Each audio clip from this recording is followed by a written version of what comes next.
welcome to today's art class. Last lesson we learned all about the artist Matisse.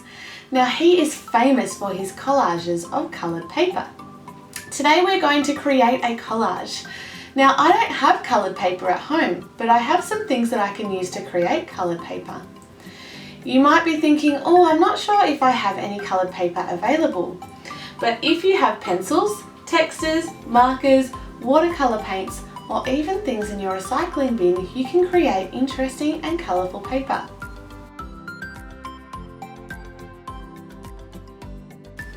If you do not have coloured paper, all you will need is a blank piece of paper and some tools to make colour.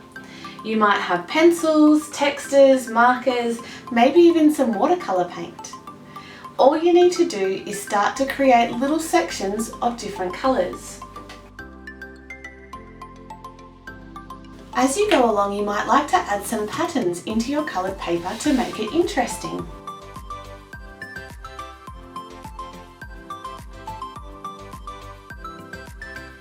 If you have multiple materials, you might even like to have a go at combining them. For example, I started with creating a zigzag pattern with a texter, and now I'm going to colour over lightly with a pencil.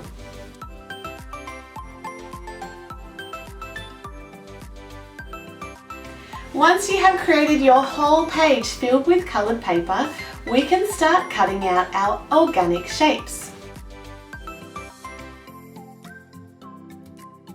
If you do not have any of the resources in your house to make coloured paper, then I'd like you to go and have a look in your recycling bin. A lot of packaging uses great colours and designs.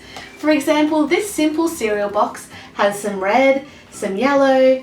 On the back it even has a white section for you to use, and throughout the packaging there are some textures and symbols that you could even use in your designs.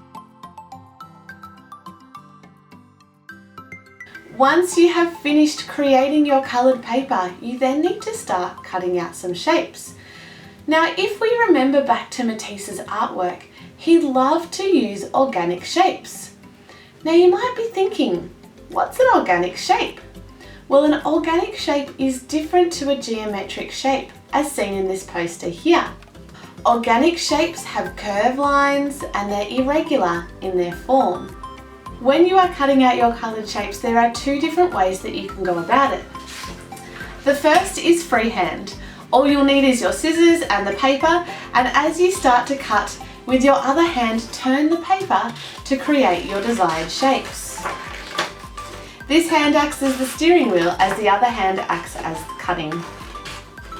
If you would like to have a bit more precision with your cutting, or if you have a design in mind, what you can do is turn your page over and on the back start to sketch your organic shapes. Once you have drawn your shape, you can then go and cut it out and then turn it over.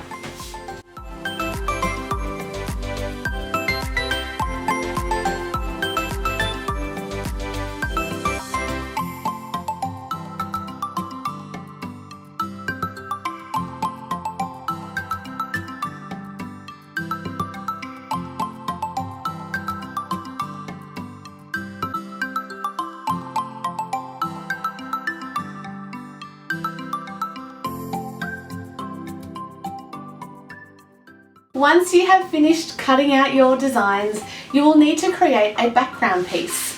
Now because I chose to do warm colour organic shapes, I've decided to do a cool colour background.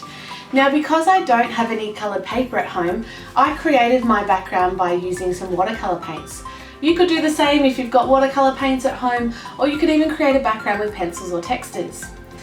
Now you're ready to add the organic shapes. Once you have your organic shapes and your background, what you'll need to do then is to start laying the shapes on your background and finding an arrangement that you like.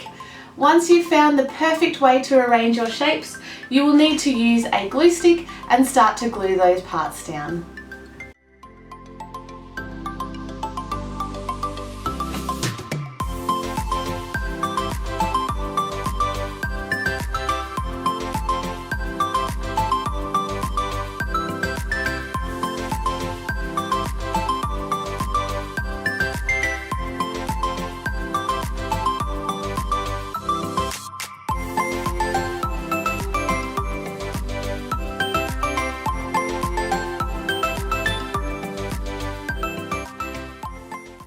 Here's a quick example of the Matisse inspired artwork that I created today.